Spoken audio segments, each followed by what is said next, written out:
You know, 400,000 Israelis go on this trip every decade. During that trip, you go through the streets and you see the signs in only 3 languages: Hebrew, English, and the local language. I thought to myself, what a shame.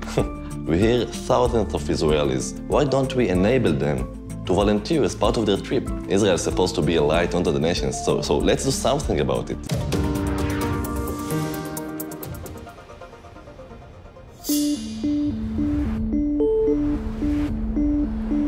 I'm on my way to meet a young woman who recently completed her service in the IDF and is now involved in a truly remarkable organization. My friend told me he was in Argentina, in a cool delegation named Heroes for Life, and it sounds good to me.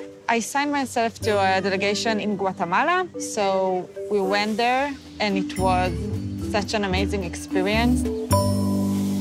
Heroes for Life is an Israeli humanitarian organization that recruits young Israelis after their service to volunteer in developing countries around the world. Half of the day you're fixing houses, schools, whatever the community needs. The other half of the day you are teaching the kids mathematics, English, but it also can be values, how to be a good friend, how to be strong in your life. I'm not sure that I'm changing the world, but I'm giving them someone who loves them, treat them with compassion, and I think it means a lot. Hey, Mati, how are you doing? Hey, good to see you. I'm meeting with Gili Cohen, a former combat commander who founded Heroes for Life in a collaboration with the IDF to utilize these young travelers for good. 8 years ago, my wife Rachel and I decided to go on a trip, the big trip. In Israel, when you say the big trip, there's only one meaning: post-military service. Exactly, yes. It's a very famous tradition here in Israel that after completing the military service, almost all the Israelis go on a trip, particular to developing countries. You know, 400,000 Israelis go on this trip every decade. During that trip, you go through the streets and you see the signs in only 3 languages: Hebrew, English, and the local language.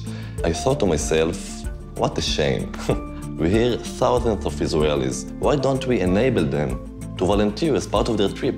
Israel is supposed to be a light unto the nations, so let's do something about it. Less than 1 week, we had to close a registration because there were more than 400 applications were submitted. Gili, I'm looking here on the wall, and I see quite a few young, fallen Israeli men and women who died in the IDF. Absolutely. For us, as the soldiers, it was crystal clear from the very beginning that each and every delegation will be named after Israeli fallen soldiers, our friends, who paid the ultimate sacrifice in order to defend the Jewish state. I think this is the most beautiful way to remember them. Dana's own emotional story of loss connects her deeply to the organization too. I lost my 2 parents, my dad when I was a baby and my mom when I was a soldier, and I was a lone soldier in the army. Lone soldiers in the IDF are those without family support. They might be new immigrants, volunteers from abroad, or in some cases, orphans. In the army, I felt like I have a lot of help, love, caring, the community, and I really wanted to see how is it for kids that don't have the same luck that I have. I mean, it's a little complicated to say luck because I don't think that my life is easy. But when you go there, you really understand that you have lots of support here, and I wanted to help. Here, I'm the receiver, and I wanted to be the giver. Today, Heroes for Life sends delegations to 4 different continents around the globe, but Gili has a grander vision for the future. Instead of doing that in 15 countries, we want to do it in 50 countries, all around the globe. Thousands of Israeli volunteers go to do act of good and showing the real face of Israel. I wake up every day in the morning eager to continue, eager to expand the activity. You feel that you fulfill your own purpose. In this case, I feel that I fulfill the purpose of the Jewish state as well.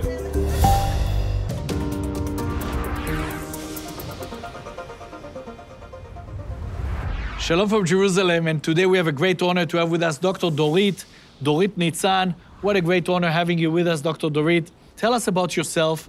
and especially today when the world is in such a crisis. Tell us a bit. So until very recently, I was in WHO for 17 years. I'm going back now to be the incident manager for the humanitarian relief in Ukraine and everything that comes with this horrible tragedy. You've been also a part of establishing a clinic on the border. Yeah, Natan, Worldwide Humanitarian Relief Organization, asked me to lead the first mission to Ukraine-Poland border. So we came to Poland, we looked for partnerships, and we found the Polish Red Cross and Samaritan Purse Hospital came to provide the primary health care. We stationed And that's under the Israeli organization? Yes, and we worked in the reception center. That's the center that the refugees came after a long, terrible journey. The temperature was between -5 to -10. Hypothermia, you know, people were freezing to death.